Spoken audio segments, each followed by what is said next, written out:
So, magkumpata ni.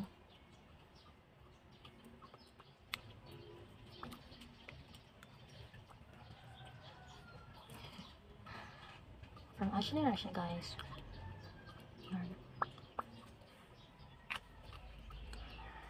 Kamingo kayo. Uy, wala di ko yung speaker. Nilubat. Ako charge.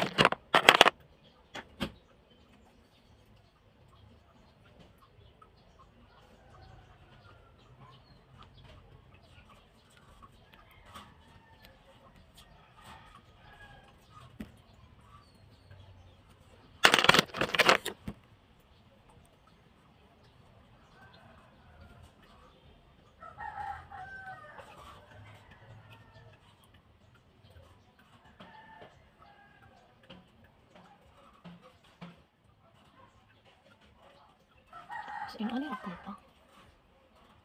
Magpagwapa. Charot. Pati mo yung matagaw.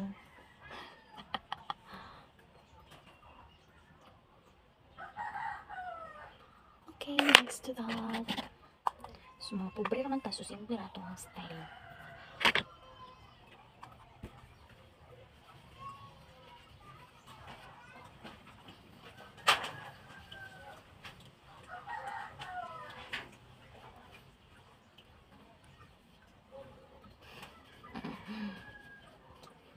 Ano na siya, guys.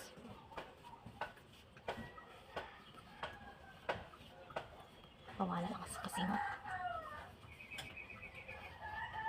Diba?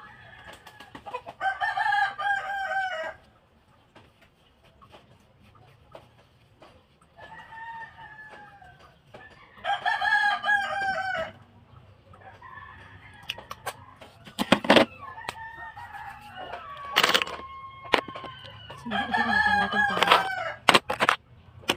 Diba dyan?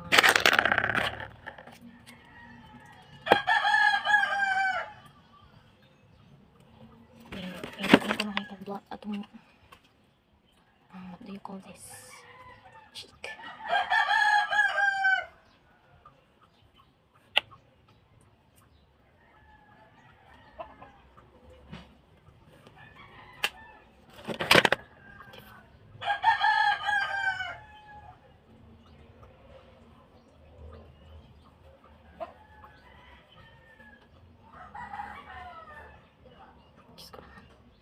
Hindi ko alam ba't kailangan lang din lagyan yun sa ilong. Ayan.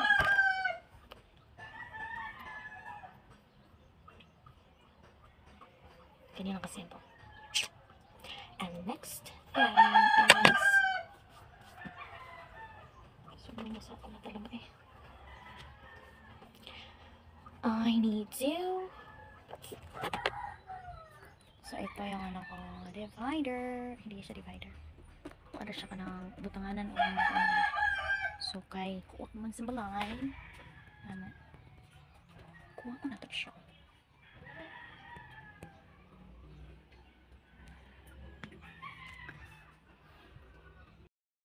Hi guys, welcome back to my YouTube channel at ito naman ako bumabalik sa inyong lingkod.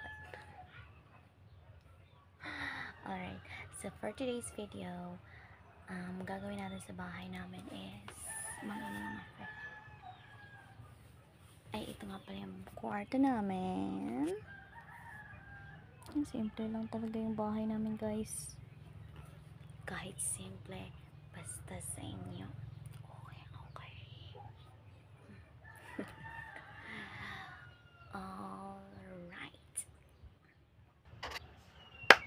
So, once again, nakabis na po ako at ngayong araw na to kukwento lang naman ako kung paano kami nakabukod, kung yun sana mo pagpalihin with our own cash or budget. Sa totoo lang, sa tinoon lang guys, kamay ragid kayo may nagasto, pero bisan gamay pangitaon ng yapon. So, let's start from the beginning. You can see or you can nakakita mo sa akong previous video nga sige sa ako pagbuhat ng balay. So, dili lang ako ask my papa para tabangan mo kay aron na may kagaling bayan. Actually dili ganahan akong ba na may matawag ni balay. Gusto niya payag. Yan, parang native lang siya talaga. Diba? Maganda naman pakinggan. So this is our payag. And we're grateful kasi may sarili na kaming bahay, may tubig at kurente.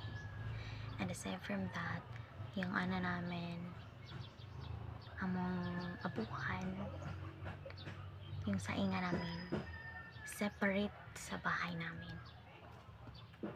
Alam niyo ba bakit? Kasi based on my experience ng baby, yung bata pa ako, nako, malapit na masunog yung bahay namin kasi naglalaro kami ng apoy.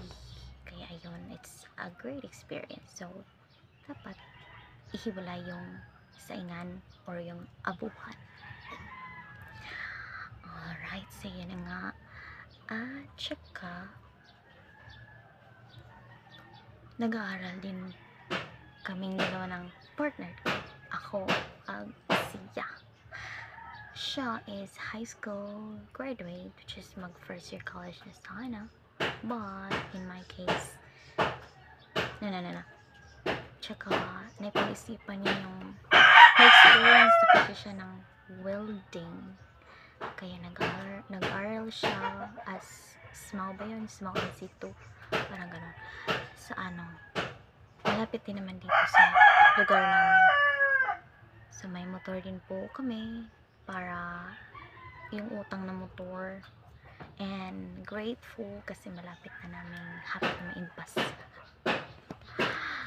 Ayan. And me too, nag-aaral din po ako as PSBA, Bachelor of Science in Business Administration, major in Human Resource Management.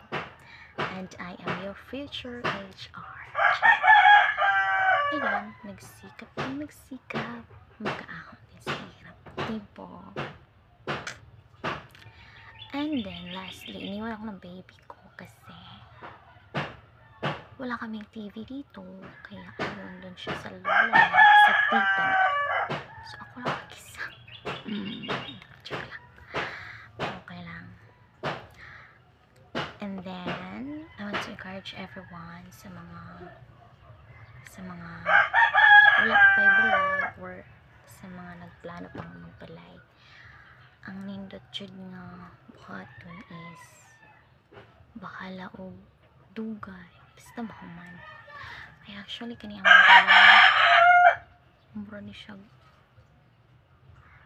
I think from October to 2023 natapos April, October, November, December, January, February, March, April. Ayan, 7 months. 7 months po siya natapos. And gladly, maayos. Kahit medyo may mga dapat pa naming tapusin. Yung mga na lang. Mga small things. Okay. So, I hope this will inspire everyone na bisag pobre makapadayon gihapon. And akong allowance guys, wag yun na ako gastos, laroy himo na ako sa mga balay. O diba, inspiring kayo na siya kaya gutom ka 20 pesos makapusog na mabalite kag pan dito kag and then yung 5 pesos nimo pwede ka mo inom og ice water. Para gi-encourage na ako sa mga mother student din ha na mini sub and pagtinabangay lang sa inyong partner samot nag mga teenage pa, ay not teenage kasi 24 yung partner ko tapos ako po 25, so mas magulang ako, mas advanced. Joke. Alright, so more to everyone. I hope na-encourage ko sa mga mother student din na ning kamot makasurvive sa kinabuhi. Arasa. Thank you.